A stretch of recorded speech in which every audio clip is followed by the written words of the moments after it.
Hey everybody, it's Karen, and today I am here with a big collab that I've been working on with Marna of Dolls Rescued for the last 2 months straight, sewing almost every day.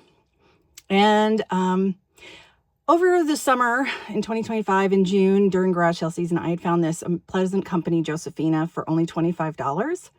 And I've always been interested in the historical girls from American Girl, and I've always wanted to make their clothing. And I found, if you search online, on a website, there is a free PDF download of all, like, of 5 of the original historical girls Pleasant Company patterns to make the actual clothes that you could buy at Pleasant Company.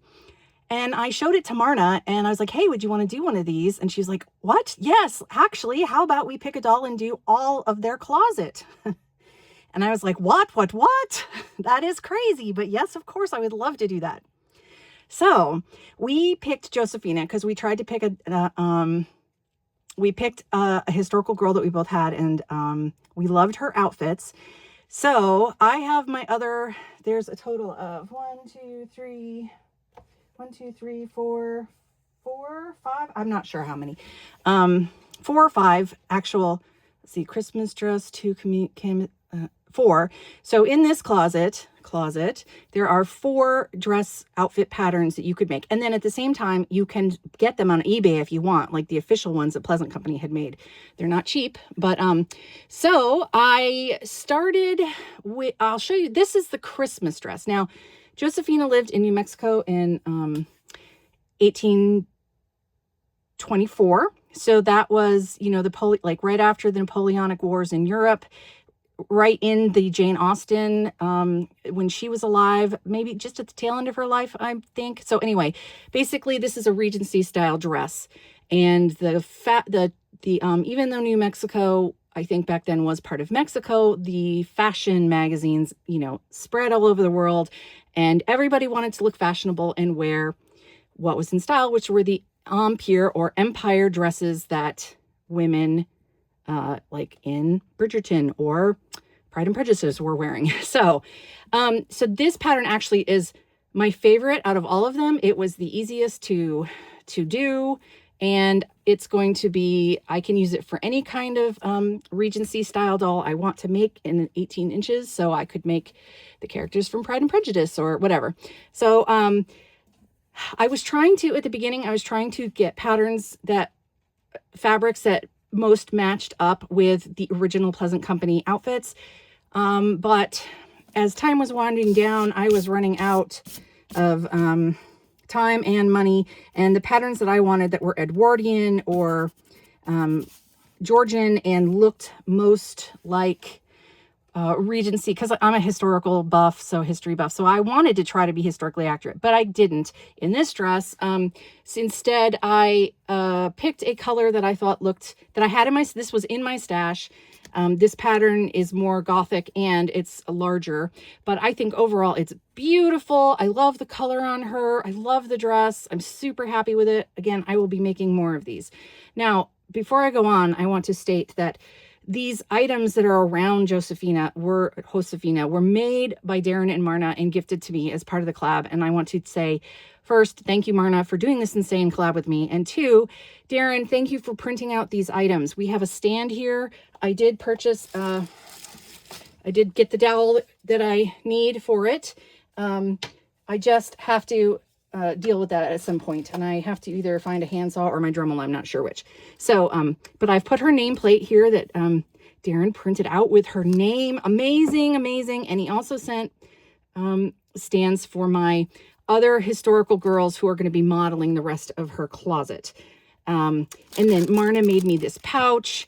A lot of her, she wears a pair of moccasins. So some of her stuff is more like outdoorsy, westerny, working on a ranch type thing.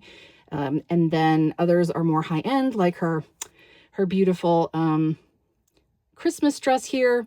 Darren printed this fan. Here's a comb that I can decorate to put in her hair with some black lace that Myrna sent, which is so cool.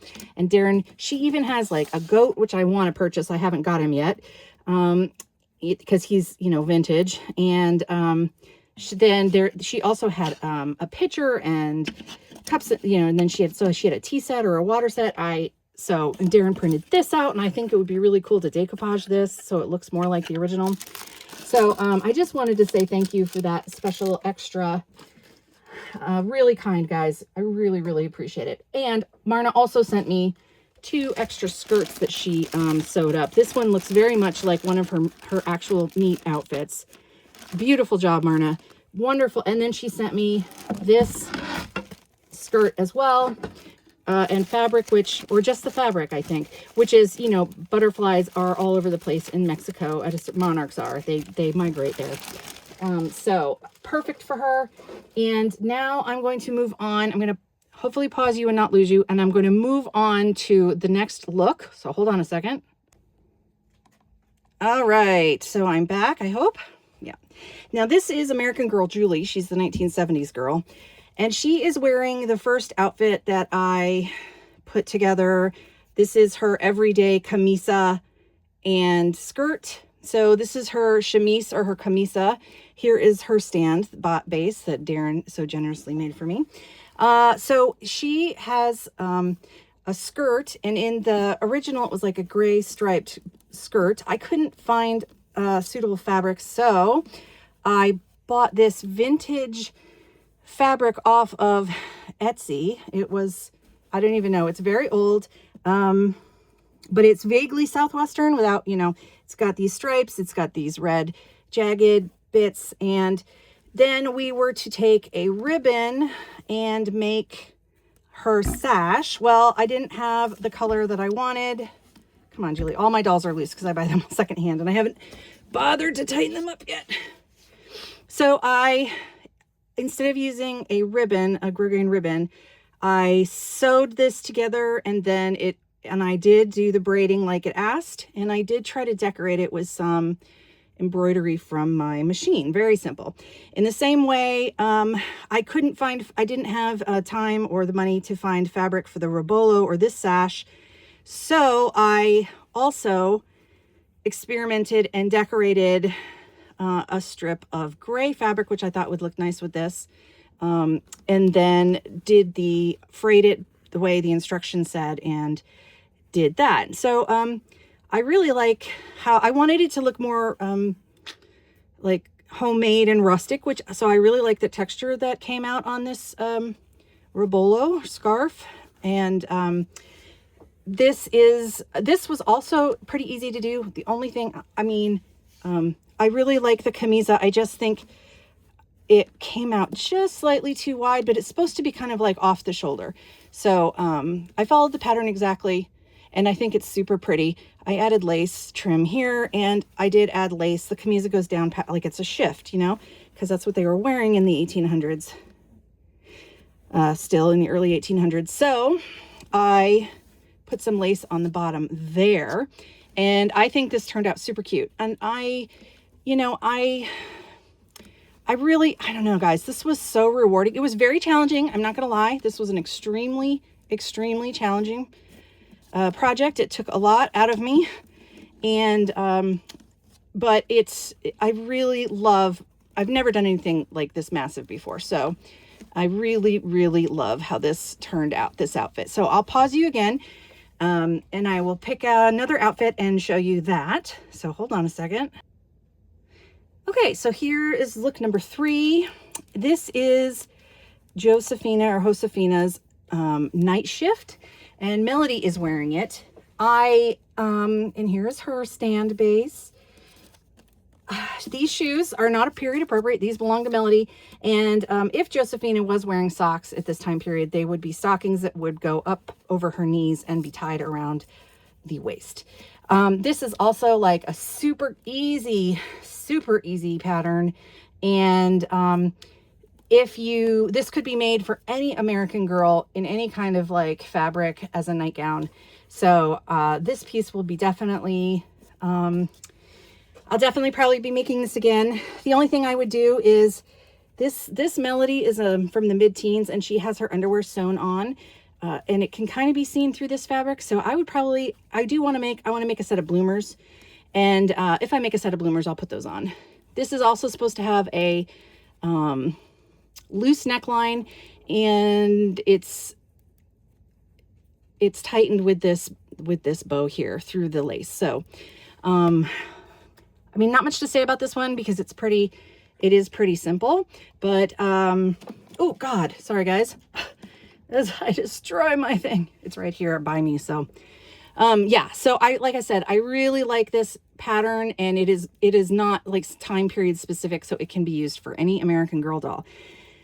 If I remember, I will link to the website where I got all these patterns from in the description below. So let me pause you one more time, and I will show you the very last look as Melody wants to fall down because all of my dolls need to be tightened. Oh, don't fall, Melody. And I haven't gotten the stand set up yet, so hold on. Ooh, all right, this was a struggle. So this is not a historical girl. This is a Girl of the Year Sage, but her hair was completely cut off when I got her used. So I found a wig for her. And this is her birthday camise. This is Josefina's birthday camisa outfit. Now, I had to do a couple different changes. First of all, oh, and here's the last American Girl stand. The little upright came off, but I have it, and I'll just super glue that back on. So but that's good because then it can be used for anybody, just like Sage, because she's not really Sage anymore because her hair is different. But yeah, she is the loosest doll I have, and she could fall at any second. So she's also the first one I got.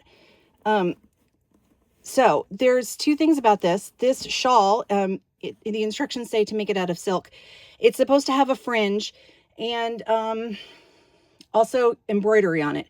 A, have run out of time. B, it is yellow. And then B, I was going to I was going to make the fringe myself, and I had started, but I just ran out of time. And I want to hand embroider it, but my hands are killing me, so I cannot right now. So this is a project that I will finish later. I'll find some fringe and I will embroider. There's supposed to be or buy some appliques. They say you can either embroider the pattern that they provided, or you can do some appliques. So I will do that, but I'm going to take this off so you can see her camisa, which this was actually kind of hard to do. Not like hard, difficult, but like it took a long time and it was really fussy. And I used eyelet lace for this, and it's so pretty, guys. And the skirt in the original outfit was like a turquoise. Well, I didn't have turquoise, but it was like turquoise, and then she had an orange ribbon sash. I didn't have that, but I did have orange fabric. And so I sewed on all this trim I embroidered this with my machine here on this grosgrain ribbon. Then I added more ribbon. Then I added more ribbon. I added lace. This actually is a skirt. You can see this is a skirt. It's a little bit loose. I over measured the skirt and under measured her waist. So I had to end up adding eyelets in the back. So I need to actually undo this.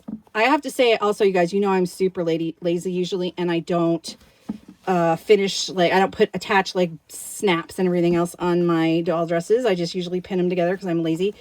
I want you to know that I did put Velcro and snaps where required on every single one of these outfits. So I was a good girl. But it looks like the way that they have the skirt, God, her legs are so bad. I need to get that stand put together for her. Let's see, I'll move her over. So she has some, let's see, hold on guys. There we go. Let's see, I added the eyelet lace down on the bottom of the camisa as well. So this is her birthday camisa, so it's a fancy one. And yeah, and I like the way that when you have the sash tied around it, it looks like if you use the same color, although I did use a plain lawn fabric here, and then I used a thicker cotton, like quilting cotton with a slight pattern on it from Joann's. Oh my God, that stink bug just jumped on me. I gotta pause you. Hold on a minute. Oh my good God. Okay, that was... every once in a while, I don't know how they get into this room, but the stink bugs, like in the fall, they come in, they squeeze into my, you know, because my house isn't sealed very well, it's old. So they must flatten themselves out, and then they're like dormant, and then suddenly they start flying around my room. Like this is the third one I've had this winter, and they always fly around me. There's plenty of other lights to fly around, and then it landed on me. That's horrible. Okay, anyway, let's finish this. So I like the cleverness of this design, that it looks like she's wearing like a big camisa that is on the outside of the skirt or a whole dress, but in actuality, it's not. So what am I trying to say? So this pattern would be great. Also, like, I think any of these patterns would be great to do boho looks for your modern dolls. And the skirts are like really great. This one has a yoke and of a different color, but you could do it all in one color if you wanted. Yeah, so I think these patterns were fun. I can see myself adapting them for other dolls. Marna and I are talking about doing another doll, another historical closet next year, probably about the same time. So I hope you guys enjoyed this as much as I did. I can't say there was swearing, there was cursing and swearing, there were problems. But for the most part, it was such a great challenge. I love historical clothing. I love that Marna was as crazy as I was and suggested this, and that we went ahead and did this together. Again, thank you, Marna and Darren, for printing me all those goodies. I really do want to get her a trunk or a box and get everything of hers, like either make or collect or do things similar. I think it would be so much fun. Again, this is Sage, not Josefina. Let's bring Josefina back out because she is the girl of the hour. Where did she go? Here she is. I do want to say also that Marna, she had two different kinds of shoes. She had a ballet flat, and she had a moccasin type shoe. I could not, guys, my hands were hurting so bad. So I bought a 3-pack of basic ballet flats off of Amazon, and they came in red, white, and black, reasonably priced if you're looking for 18-inch doll shoes. But she has a lot more accessories that I could either try to craft or, here, Sage, why don't you go? You're going to fall down. Either craft or make or get or whatever. So let me know if you guys have Josefina, if you would be interested in sewing at some point for yourselves, any of her outfits. If you have any of her original Pleasant Company accessories and outfits, and please make sure you go over to Marna's channel over at Dolls Rescued on YouTube to see how she did her outfits. Again, we did not use our dresses. Our outfits are different depending on what fabrics and stuff we used. And she is like, man, she got this challenge done lickety split compared to me. I bow to Marna as my sewing master. So, whoops. Yeah, nobody's standing up right now anymore. Maybe this summer I will take them all apart and tighten them all up. So, yeah. Let me know again if you have this doll, if you want this doll, if you have her stuff, if you want the pattern, please check below. Again, I'll try to remember to link it. If it's not linked there when this goes live, come back. I probably will edit it later. And please subscribe if you want to see more doll outfit and crafting shenanigans. And like this video, guys, because it... oh my God, it's about just killed me. So 2 months of my life on this. So please give it a like if you like it, and leave a comment and let me know what you think. And I will talk to you guys real soon. Bye.